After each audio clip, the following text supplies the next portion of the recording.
বলতে চাই যে তুমি আরেকবার ফিরে আসো, আমার জীবনের যত ভুল ছিল সব তুমি শুধরাই দাও, আর সামনে যাতে আমার কোনো কষ্ট পেতে না হয়। আর তোমার সন্তান হয়তো পৃথিবীতে ভালো নেই। আসসালামু আলাইকুম। ভয়েস অফ রাজবাড়ির পক্ষ থেকে সঙ্গে আছে আমি নুসরাত জাহান নিশি। দর্শক, ইতিমধ্যে আমরা উপস্থিত আছি ইউকে ব্রিজ। আর এই ইউকে ব্রিজে আসলে মনটা ভরে যায়, চারিদিকে পানি থই থই থই। তো এখন আমরা পেয়ে গেছি একটা দাম্পতিকে।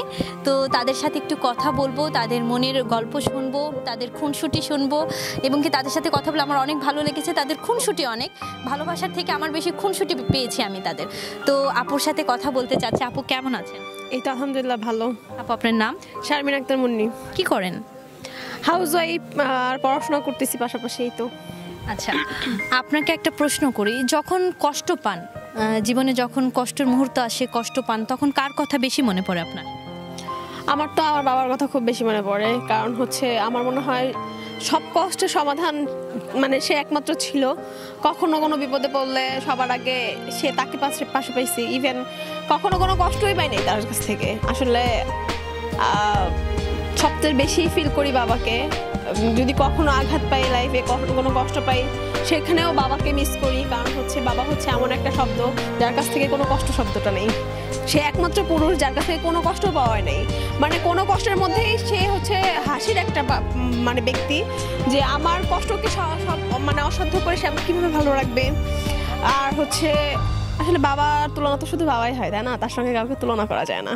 আচ্ছা, জীবনে কি বাবাকে এমন কোনো একটা পর্যায় ছিল যেখানে আপনি আপনার বাবাকে কষ্ট দিয়েছেন, খুব লেভেলের কষ্ট দিয়েছেন, সেই কথাটা কখনো প্রকাশ করা হয় নাই, আর আজকে যদি প্রকাশের সুযোগ থাকে আপনার, তো সেই পর্যায়ে আপনি বাবাকে কি কি সেটা বলবেন? যদি আরেকবার বাবারে ফিরে পাইতাম তাহলে বলতাম যে আমি আমার বাবাকে অনেক বেশি ভালোবাসি। আর তার জীবনে হয়তো বা অনেক কষ্ট দিয়ে ফেলছি, মানে না বলা কষ্টগুলো আমি কখনোই তাকে বলতে পারবো না। তবে অবশ্যই মানে বাবার শেষ মুহূর্ত আমি তাকে পাশে পাই নাই, মানে আমি তাকে দেখতে পারি নাই, অনেক দূরে ছিলাম। তো সেক্ষেত্রে এই আবেগটা আসলে বোঝানোর মতো না, মানে কাছে থেকেও অনেক দূরে। তো এটা আসলে বোঝানোর মতো না।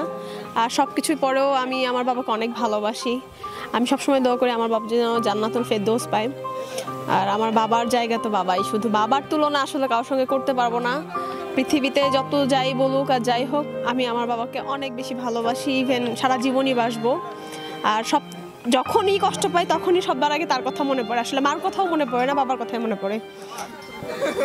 আচ্ছা, যদি কখনো এই আকাশপানে যখন তাকান, যখন একাধারে বাবাকে মনে পড়ে, তখন ওই আকাশের চাঁদ হিসাবে বলেন বা তারা হিসাবে যাকে দেখতে পান, বা আমরা কিন্তু নক্ষত্রকে বেশিরভাগ যে পৃথিবী ছেড়ে চলে যায় তাকে অনুমান করে থাকি, তো ওই আকাশের পানে তাকে একাধারে বাবাকে কিছু না বলা কথা কি বলতে মন চাই?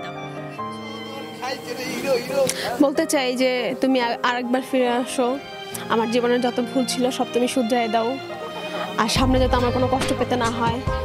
আর তোমার সন্তান হয়তো পৃথিবীতে ভালো নেই। এই তো।